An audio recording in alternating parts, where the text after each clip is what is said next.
Hi വന്നുട്ടോ. എല്ലാവർക്കും സുഖമല്ലേ? വന്നാൽ മാത്രം പോരല്ലോ, നമുക്കൊരു ബ്രേക്ക്ഫാസ്റ്റ് ഉണ്ടാക്കണ്ടേ. അപ്പം അതിനായിട്ട് നമ്മൾ ഒരു ഗ്ലാസ് പാലൊഴിക്കുക. സെയിം ഗ്ലാസ്സിൽ ഒരു ഗ്ലാസ് വെള്ളം. ഇതിൽ ഒരു 4 സ്പൂണ് ഓട്സും കൂടി ഇട്ട് കൊടുക്കുക.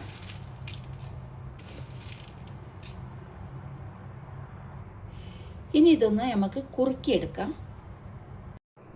അപ്പം നമ്മുടെ ഓട്സ് കുറുക്ക് റെഡി ആയിട്ടോ. ഇനി നമുക്ക് ചൂടോടെ തന്നെ അതിൽ 1 സ്പൂണ് നെയ്യ് ഒഴിച്ച് കൊടുക്കാം.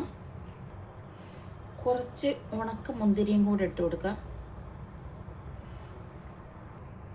ഉണക്കമുന്തിരിയൊക്കെ കുട്ടികൾക്കൊക്കെ ഭയങ്കര ഇഷ്ടമായിരിക്കുമല്ലോ. അപ്പോൾ കുറച്ച് കൂടുതൽ ഉണക്കമുന്തിരിയൊക്കെ ഇട്ടാൽ അവർക്ക് കഴിക്കാൻ നല്ല ഇഷ്ടമായിരിക്കും.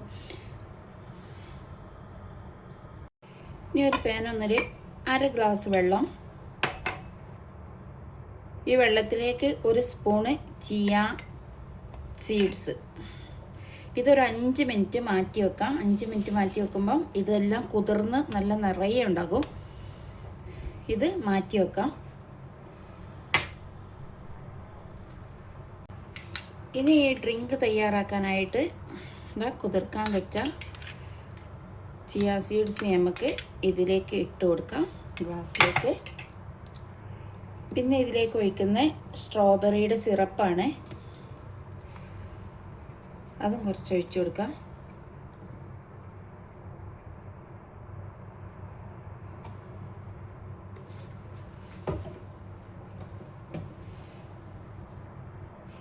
പിന്നെ നല്ല തണുത്ത പാലാണ് ഒഴിക്കുന്നത്. ഐസ് ഇടുന്നില്ല, കാരണം പാല് നല്ല തണുപ്പുണ്ട്, അതുകൊണ്ടാണ് ഐസ് ഇടാത്തത്. ഇനി ഇതെല്ലാം കൂടെ ഒന്ന് മിക്സ് ചെയ്യാം.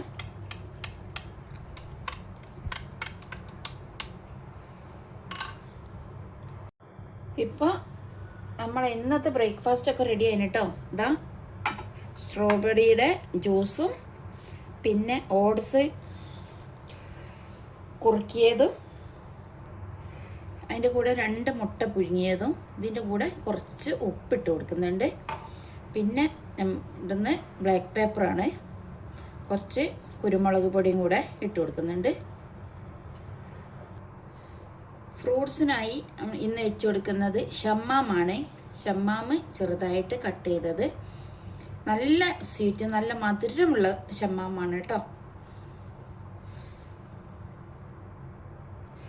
അപ്പോൾ ഇന്നത്തെ ബ്രേക്ക്ഫാസ്റ്റ് ഇതാണ്. ഇന്നത്തെ ബ്രേക്ക്ഫാസ്റ്റ് നിങ്ങൾക്കൊക്കെ ഇഷ്ടപ്പെട്ടിട്ടുണ്ടെങ്കിൽ സബ്സ്ക്രൈബും ലൈക്കും കമൻറ്റും തരണേ. അപ്പോൾ ഇനി വരുമ്പം കാണട്ടോ. By, thank you.